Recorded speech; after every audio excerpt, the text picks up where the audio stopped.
Nesse quarto bloco, dando continuidade, né, às ideias que eu estou tentando encaminhar, de dizer o que é um mestrado, de desmistificar de que quem não é da área não possa fazer o mestrado, eu tenho grandes exemplos. Né? O professor Max, por exemplo, que hoje é um doutor na área, ele é professor da área de artes. E o Max, como professor de artes, espero que ele me permita citá-lo como exemplo, o Max fez as melhores dissertações, eu tenho o prazer de ter sido, inclusive, orientador do Max, e ele, então, professor de artes plásticas, ele, então, o que ele fez foi aprender Java, e aprendeu Java e fez uma dissertação extraordinária. Então, o Max, que hoje já é um doutor, um excelente profissional, é um bom exemplo para aqueles que se assustam com a história do mestrado. Mas eu queria, então, era dizer o seguinte: se de um lado, no bloco 3, eu disse para vocês não se assustarem, ou aqueles que não têm requisitos formais, que não são da área, por outro lado, agora vamos ver o lado da moeda, né? Da mesma forma que eu digo que não se assustem, quem não é da área, eu diria, se assuste se você não tiver tempo, né? É impossível, tanto quem é da área, quanto mais quem não é da área, fazer um mestrado sem ter tempo. Eu até arriscaria dizer, talvez sem muita precisão, mas eu diria que quem não tiver 20 horas semanais corre um risco de não fazer um bom mestrado. Okay? É claro que nós temos diversos casos, e aí eu não vou entrar em situações pontuais, mas esse mestrado, ele precisa que você dedique no mínimo 20 horas, porque você vai precisar fazer algo além das disciplinas. As disciplinas não serão fáceis para as pessoas que não são da área, concordamos com isso. Ou melhor, elas serão mais difíceis para quem é da área, ela tem uma certa complexidade, quem não é da área vai ser um pouco mais difícil, mas não vejo aí o grande problema.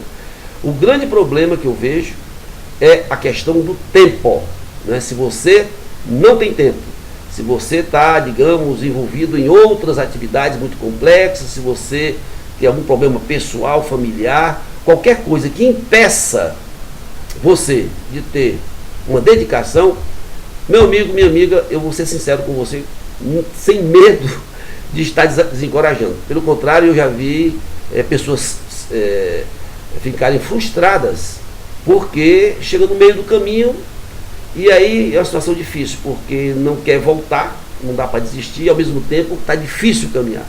Então, precisa de tempo, precisa do inglês, como eu falei, para quem não tem, não dá tempo, desde que você seja realmente uma pessoa determinada.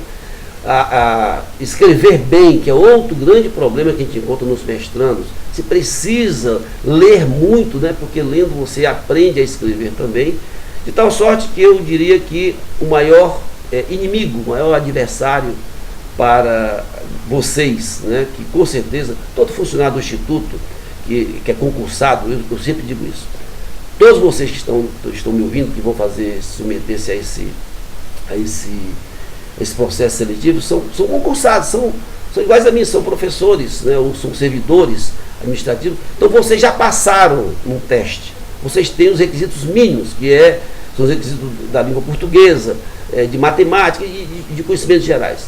Então eu não me preocupo com a questão do requisito. Agora, precisa ter tempo para fazer aquilo que eu falei, sem o qual você não tem uma dissertação. Você não resolve um problema cientificamente de uma hora para outra. Às vezes um clique, né? Aquela ideia, mesmo um clique, para o clique acontecer, ele acontece de uma hora para outra, esse clique ele é resultado de um processo de maturação, você fica com aquela ideia, né, dormindo na sua cabeça, até que em determinado momento esse clique acontece. Então, de tal sorte que eu finalizo esse quarto bloco dizendo o seguinte: faça uma reflexão. Se você não tem tempo, então deixa para um outro momento. O tempo em especial, porque tem a história do mestrado acadêmico, né? Que as pessoas dizem, mas vem cá, no mestrado acadêmico as pessoas passam o dia todo estudando. É verdade. No mestrado acadêmico, em geral, né, os alunos recém-saídos, né, passam o dia todo estudando. A pergunta é, então, como é que pode a gente que não vai se dedicar tanto quanto o pessoal do mestrado acadêmico, como é que a gente, então, compensa esse processo de dedicação para no final nós termos um título que vai ser igual ao mestrado acadêmico. É o que eu vou responder no próximo bloco.